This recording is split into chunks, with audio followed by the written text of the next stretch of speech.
स्वर्गवासी पुंडलिक हरिबाबा दानवे हे माजी आमदार चंद्रकांत दानवे यांचे वडील आहे।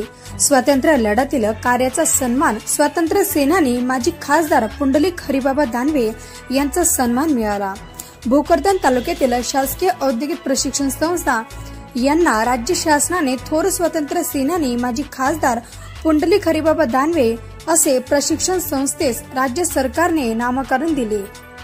राज्यातील 132 शासकीय औद्योगिक प्रशिक्षण संस्थांच्या नामकरण बदलास शासनाने मान्यता दिली आहे।